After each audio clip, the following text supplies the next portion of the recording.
Welcome to My Real Blackjack Life. If you guys haven't seen number 1 in the series, so My Real Blackjack Life number 1, which you can find on my channel, Dark Star Blackjack, I recommend you go and at least watch the first part of that so you understand what this is all about. I'm playing with a much smaller bankroll now, and that is not from losing money at the blackjack table or anywhere else. It is from spending too much money in my personal life, and I explain all that in the beginning. But right now what I'm doing is I'm trying to rebuild my bankroll so I can get back to where I once was, making much larger bets, making a lot more money. You will see the good, the bad, and the ugly in this series. What is it that you think I'm doing? It's just how you play blackjack. That's simply how it is. Remember, you guys gotta have some sort of how I play blackjack. Yep. And you don't think I'm cheating? What you're doing is not cheating, no. It's not against the law. It's not cheating. You just don't like it. Yep. I'm not going to go into details with you. I'm not going to break down everything. We just don't like your style of play. So. Okay. I mean, and there's now, because I'm wondering, I couldn't change the way I play, and you guys would let me play. No. Okay. No. All right. Maybe it should have been called My Real AP Life or My Real AP Gambling Life or something like that, because you will see me playing stuff other than just blackjack all the time. Occasionally I will play slots like you see here, but that's going to be pretty rare. I also will play baccarat, especially certain side bets which are exploitable with a count, and anything else where I have a known edge. Basically, if there is EV, expected value, in the bet, and I know how to take advantage of it, I'll give it a shot. Alright, so this is an unfiltered look. You will see me playing at the tables like you do here. You will also see me doing some of the stuff that is not any fun, like driving to the casino.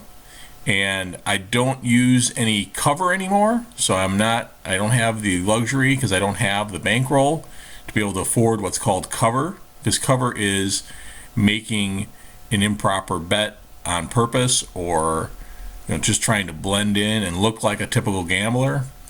Typical gamblers lose money, so it costs money to use some form of cover. Since I have a very small bankroll now, and I'm playing with a very high risk, I cannot afford cover, and I cannot afford to fly, which is why you see me driving here through this wonderful weather that we have in the upper Midwest. So you will see me making the proper bet according to the count. What you've been watching are scenes from previous episodes of My Real Blackjack Life. Coming up is episode number 9 of My Real Blackjack Life. Enjoy.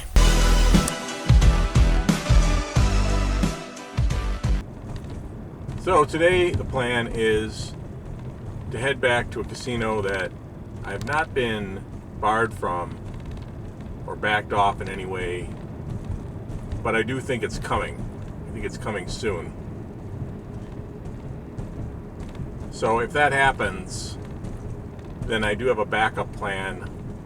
There's another casino, the casino that I played at in the last episode, or the last day that I played anyway. I can go back there. I'll have to wear the disguise again.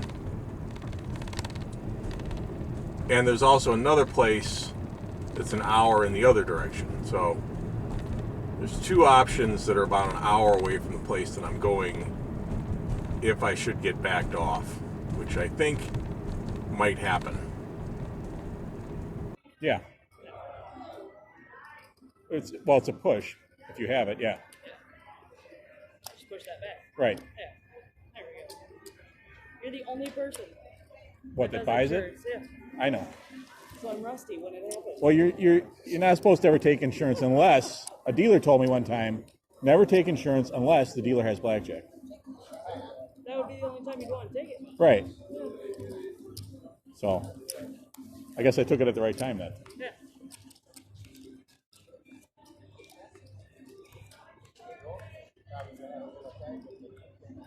Eleven. 14. 20. 20. 20. Hey, looky there. Oh,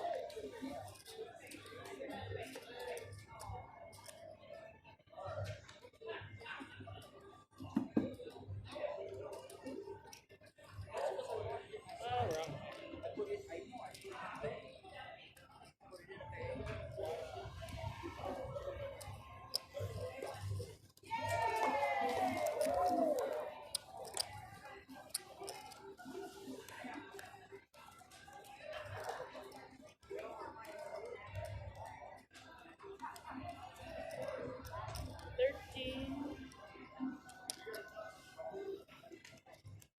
Seven, 16, 19, 14,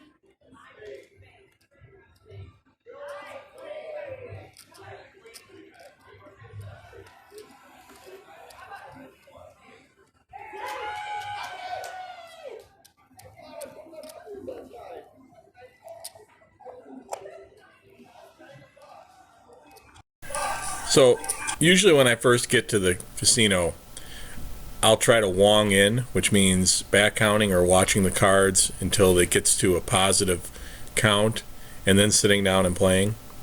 But once I'm already at the table, I don't mind going ahead and starting a brand new shoe, especially at a table like this where the minimum is only $5. I can play $5 a hand for a while, even when the odds are in the house's favor, and just wait and see if the count gets positive. Hopefully I'll get to a positive true count. If not, I will wong out. In other words, I will walk away from the table, or sometimes, depending on the other players a little bit and how it's going, if I think I can get away with it without causing too much attention on myself, I'll just wong out right at the table, just not bet at all, because of course the proper bet at a true count of less than 1 is 0. So I will just sit there and not bet at all until the count gets back to positive, and then make up some reason, some superstitious reason why I'm coming back in.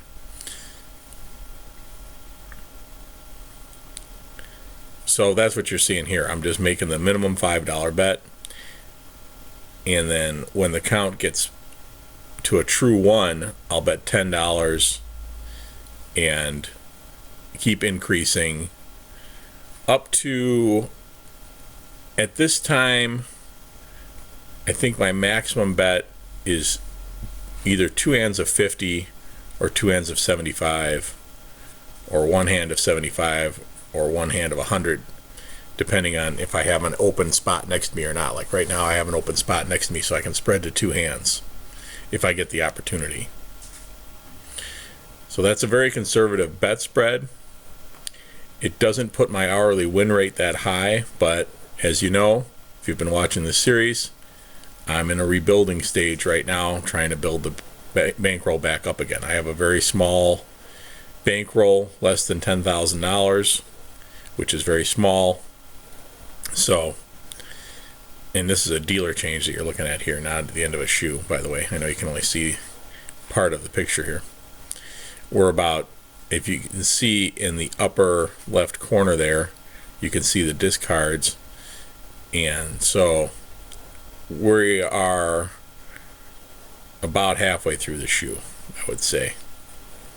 I don't remember this. This was, you know, I film these things and then I produce them, edit them like a month later, because I'm playing all the time and I can't edit the videos immediately. It takes time to do this.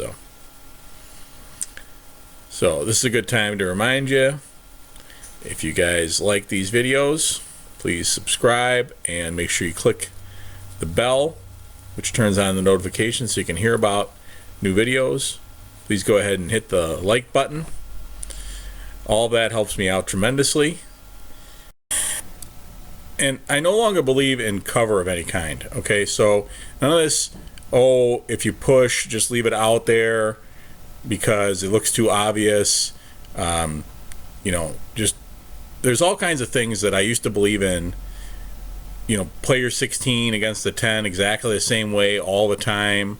So normally, you're going to be standing on it if the count is even a little bit high. So just stand on it all the time. No, if we got a negative count, I'm hitting my 16 against the 10. I'm going to change my bet even after a push. I'm going to do whatever, just in their face. I don't care. They're going to back me off anyway. And even if I had more money, that's my new attitude. They're going to back me off no matter whether I bet according to the count or I try to use some cover. If I'm winning money and moving my bet with the count at all, eventually back me off. So the heck with it. I'm not giving them not 1 inch. I'm going to just play according to the count in their face. They don't like it, they can come back me off. Because they'll back me off anyway. The casinos don't do anything to help us out. They put these side bets on the table so that they can make an extra buck because they're only making 1 to 2% depending on how good the players are. So they put these horrendous side bets on there that slow the game down so they can try to squeeze out some more money. If you go to the Vegas Strip, it's all 6 to 5 on Blackjack. That shouldn't even be legal. You shouldn't be able to call it Blackjack if you're not paying 3 to 2. So why should I disguise my play to pretend like I'm not a card counter, like I'm not an advantaged player? No matter what I do, short of playing like a ploppy and just either using a progression or something like that, I could do all those things and give away 50% of my edge or more and play there longer. But eventually they're going to figure it out. Now, are there some exceptions to this? Yeah, maybe if you live real close to the particular casino and you want to preserve that place for a while. There was one place I played at like 4 days a week, 10 hours a day. It was like a regular job, 40 hours a week at the tables. I had a player's card. I used no cover. I mean, no cover. Split tens, sure. If the count was high enough, I would split the tens. I would do anything. Didn't matter. They gave me a host. They gave me all this stuff. And then eventually, enough was enough, and they barred me from playing blackjack. I was still welcome in the casino, and you've seen video of it.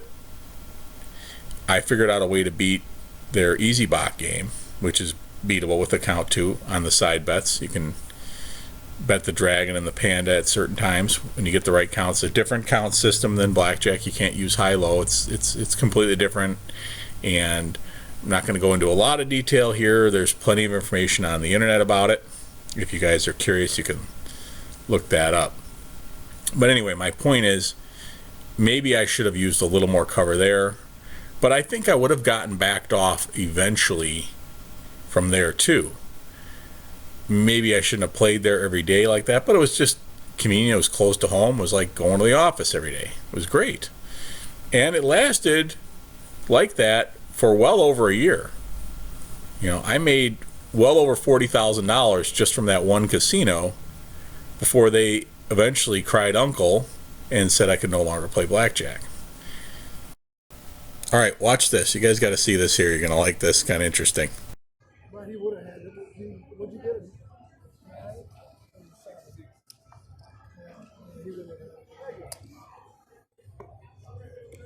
Well, doesn't matter. I could just pull it away. Pull it back. Yeah, it's fine.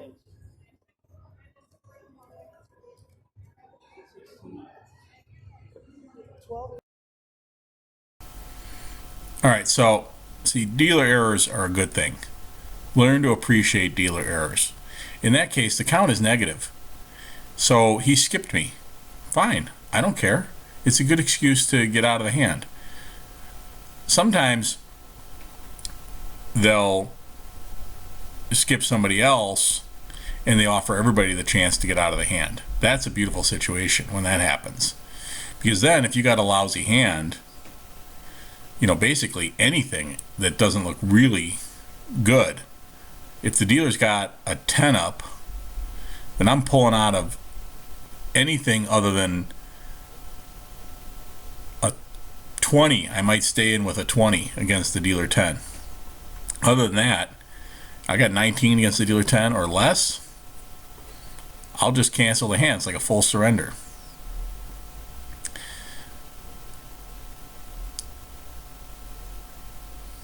Especially when the count is in their favor.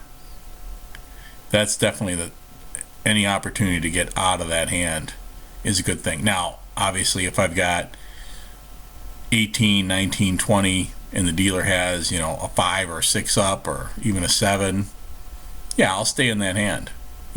My odds are pretty good at winning it at this point. But if I've got 17 or less and the dealer's got a good card, a 7 or higher, I'm out of there. So dealer errors are a good thing, because if they make a mistake and it's against you, then you can point it out. So you have to watch for that. You have to make sure if you don't get paid correctly, you got to say, hey, you didn't pay me right. Then again, if they pay you incorrectly, I've been paid on pushes, I've been paid more than I was supposed to for a blackjack, I just keep my mouth shut, and I don't consider that cheating. It's not my responsibility to tell them how to pay me. If you don't already watch it, there's a real good podcast called Gambling with an Edge. Richard Munchkin is one of the hosts of the show, and he's in the Blackjack Hall of Fame. And a frequent guest of theirs is Bob Nersessian.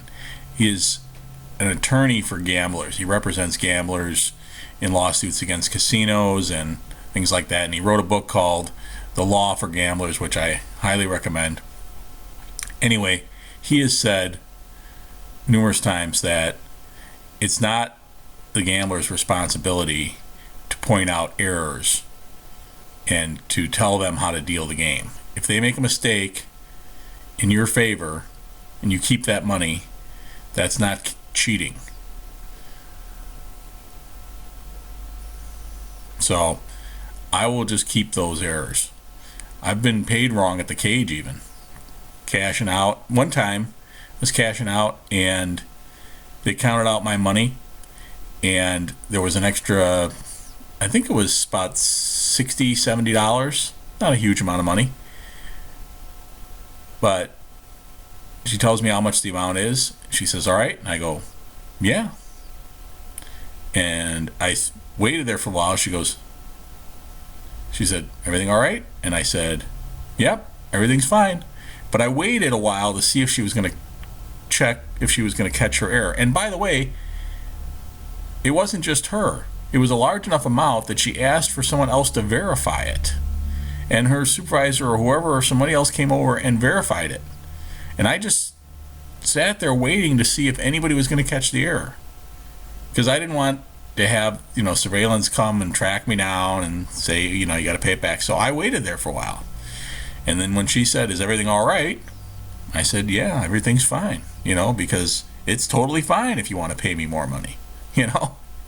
I don't really consider that stealing. Now, I wouldn't do that at a restaurant or the bank or Walmart,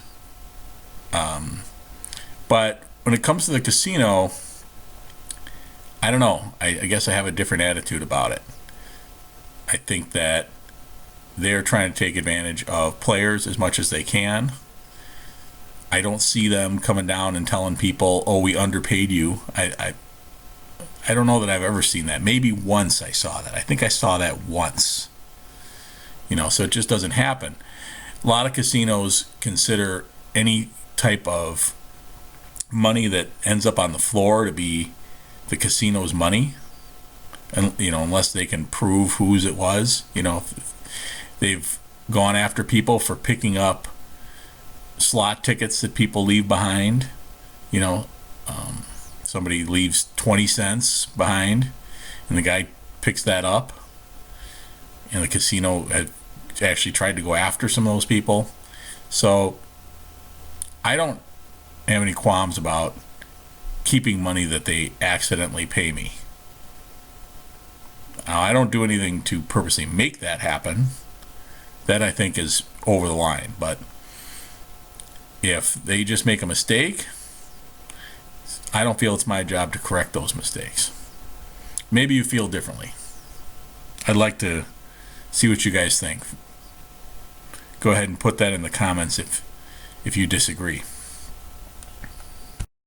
Fairly safe with this. It's fairly safe. Maybe. Yeah. Oh, I guess I don't feel so safe. Right. You see that? Before I turned it up.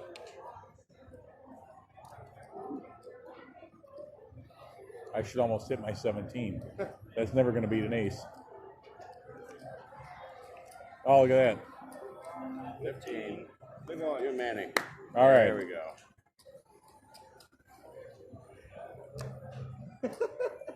I'm sure it's better this way, but I would have had 20. Yeah. Yeah, he still would have broke. Right. Yeah, you're right. He still would have broke. Yeah.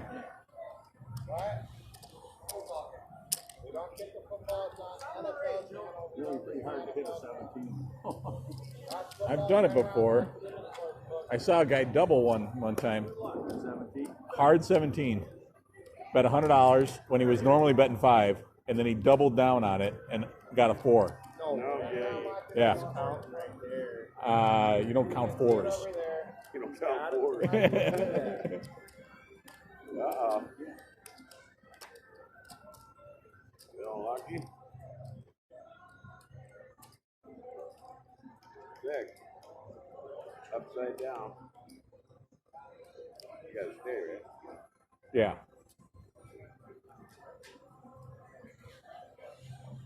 Yeah, your 14's good. Little one. Big one. Ah, big hammer time. Ah, too fair. That was very fun. You had potential too. Thanks. There you go. Quarter.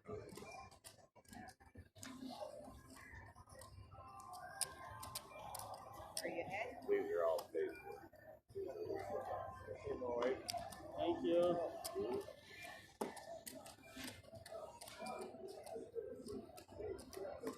Bye.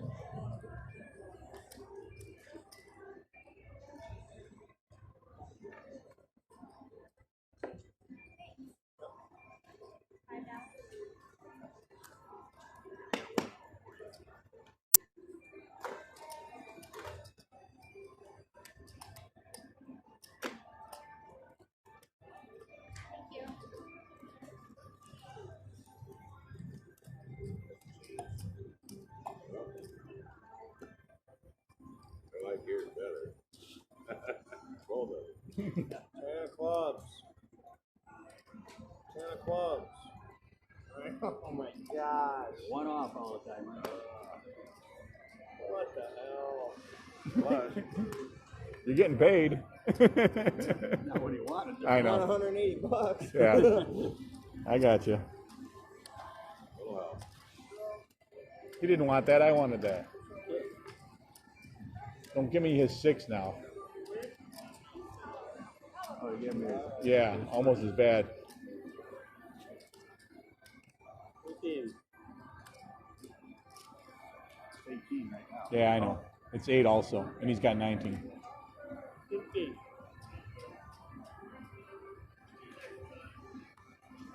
Oh well. Should have saved that 10 for you. Oh, there's 2 of them in a row. There you go. Usually there is when the 16. There you go. Break Big it. one. There you go. Everybody did right with me. Still would have been better if I would have left it. He still would have broke. Oh well. It's okay, it worked out fine. Yeah. I won the good one anyway.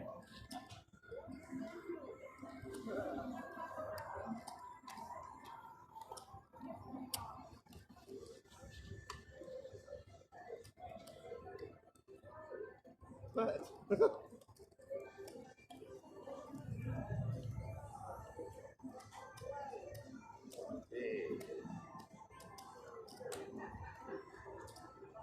Oh, that's a wild card. I kind of wanted that to be a 7. Yeah. 7 of spades, you want. I swear to Jesus. Come on. Yeah. So you're gonna one off me again. We need help this time. You got it. There you go. Oh. So you know I am worried about my $2. Yes.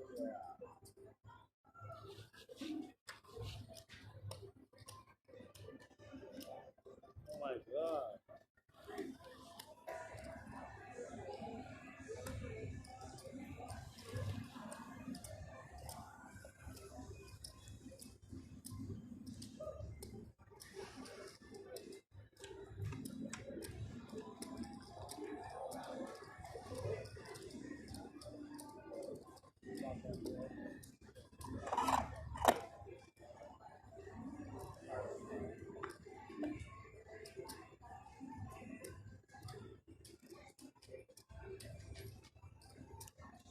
So do you come down here quite a bit if they're teasing you about your tattoos?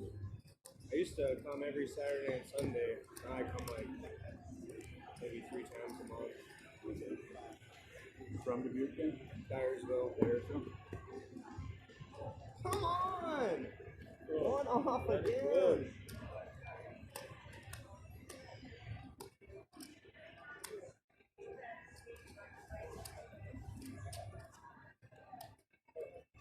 This time I hope there's not 2 in a row. Yeah.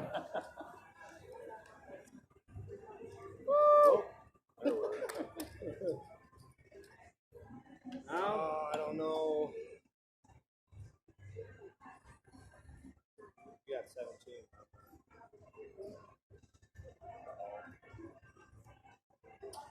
Shit.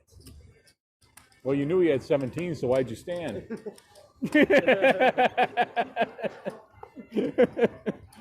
I got 16, you got 17, I'll stand. I'm not sure I understood that logic. You were hoping he didn't have 17. Never know.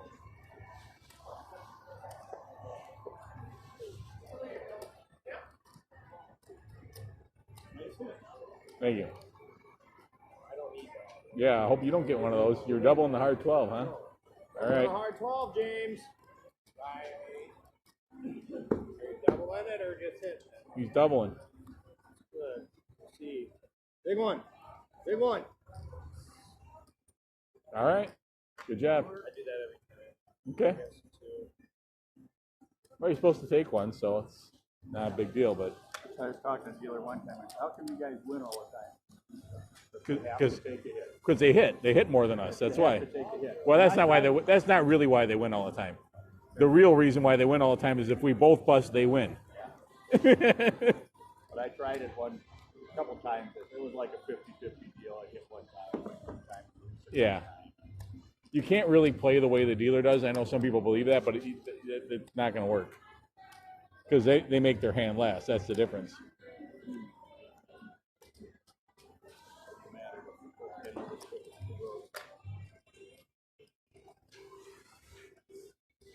All right, so that was 6 hours of straight up blackjack play.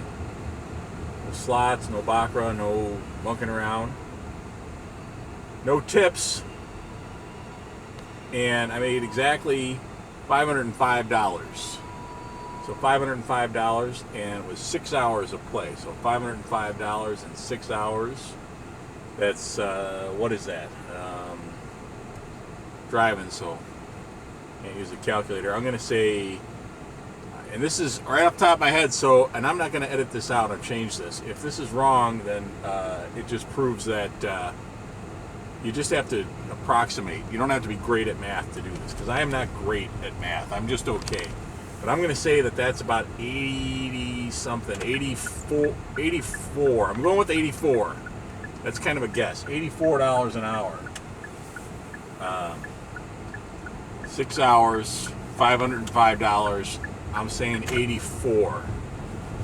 I'm sure it's 84 and some change, or maybe it's 83 and some change, but I'm saying it's about 84.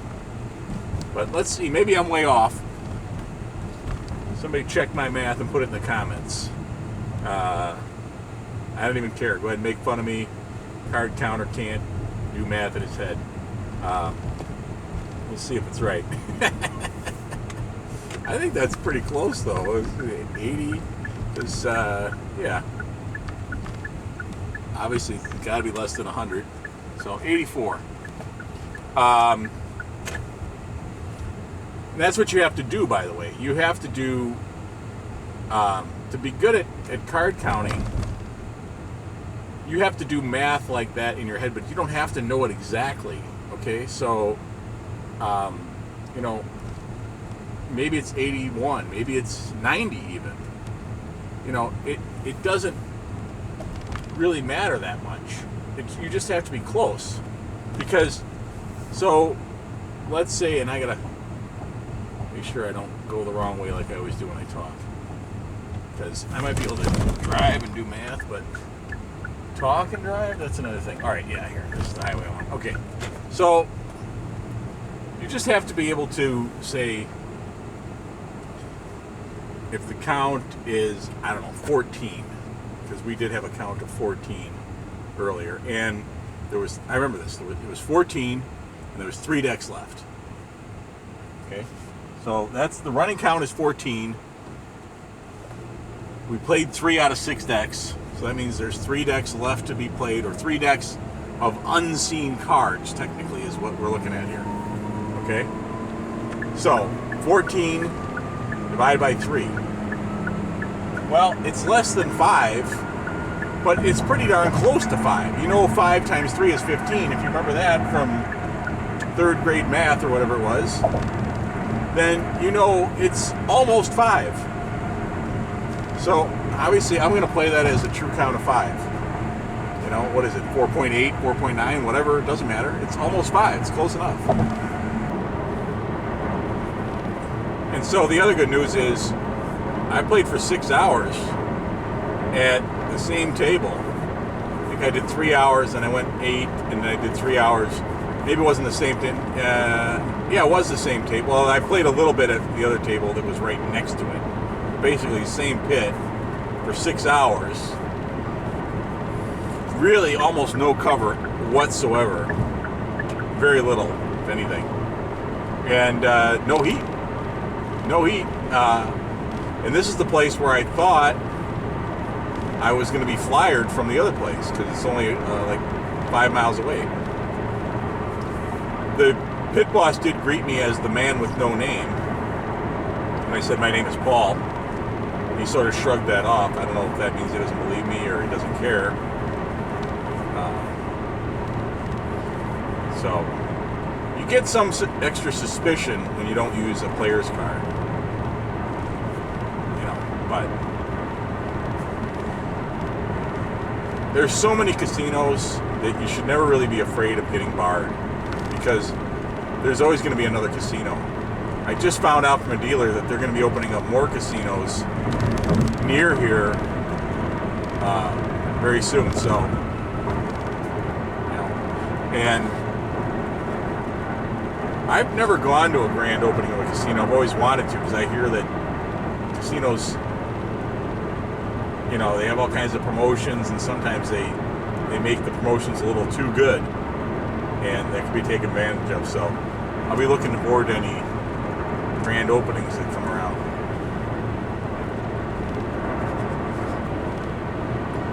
Alright, so we're slowly building back up. It's good to have a win after that big loss the other day. Thanks everyone for watching. Thanks for subscribing and turning the notifications on. May the count be with you.